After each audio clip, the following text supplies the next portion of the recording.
se délie, parole de Dieu est prêchée. Comme au temps de son serviteur Moïse, la justice est restaurée. Notre ministère est engagé depuis plus de 7 ans dans la poursuite de l'accomplissement de la volonté de Dieu liée à cette loi qui semble être une loi lévitique, mais qui est maintenue dans la Nouvelle Alliance et dont Apocalypse nous en parle. C'est la loi jubilaire.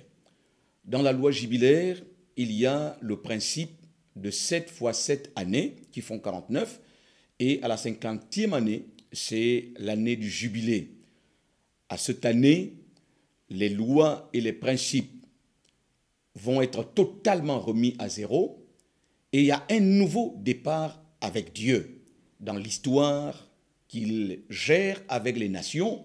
Comme vous le savez, que c'est Dieu qui gère l'histoire des nations. Et notre pays, le Gabon en particulier, et notre continent en général, l'Afrique, en 2010 est rentré dans le nouveau cinquantenaire des indépendances.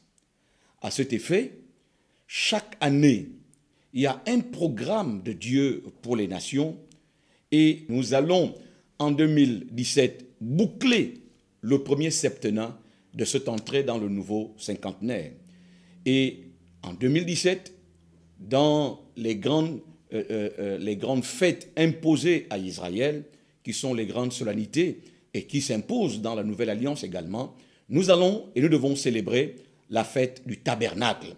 La fête du tabernacle consiste à bâtir un Gabon nouveau, à bâtir une nouvelle maison à Dieu. Mais avant d'y arriver, 2016 est donc une année charnière.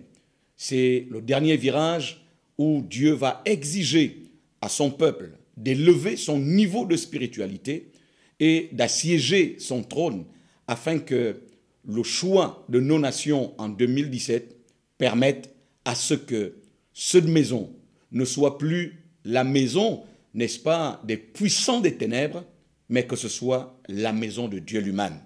La responsabilité est grande et très forte parce que lorsque nous regardons le degré de péché, d'abomination qui se commettent dans nos pays, le ciel est en droit de punir, est en droit de juger. Or, si le ciel se met en position de jugement, nous sommes tous perdus. C'est pour cela. Nous avons, comme pour thème en 2016 de ce mois de jeûne et de prière, la puissance du sacrifice de Jésus.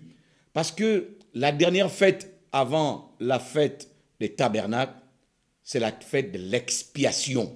L'expiation a pour origine le principe de la sanction. Le mal doit être puni.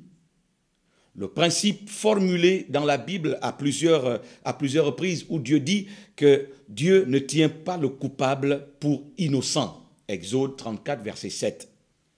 Jésus a accepté de porter le poids de cette sanction, de cette condamnation universelle.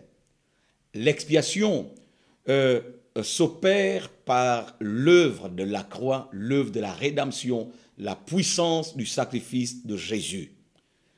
Et c'est ce sacrifice qui peut permettre à Dieu, après l'expiation, d'accorder son pardon, car le péché est la honte des peuples, mais la justice élève les nations.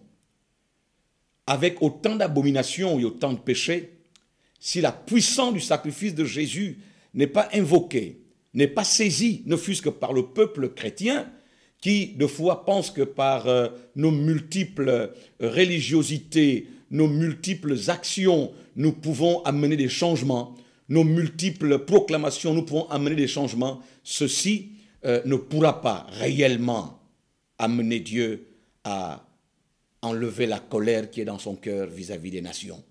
Il nous faut lui présenter la puissance du sang de Jésus qui a coulé à la croix et qui a le pouvoir de l'expiation.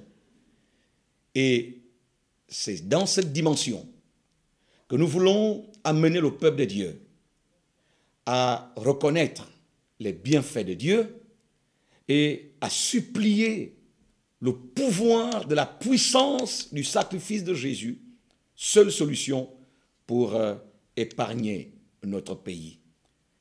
D'où ce mois de jeûne qui est consacré à invoquer notre Seigneur, non pas seulement en notre faveur, mais également en faveur de nos familles, en faveur de l'Église, mais également en faveur de la nation et du continent. Car, je vous assure, et c'est certain, si Dieu ne pardonne nos abominations, nous sommes voués à une punition sans merci.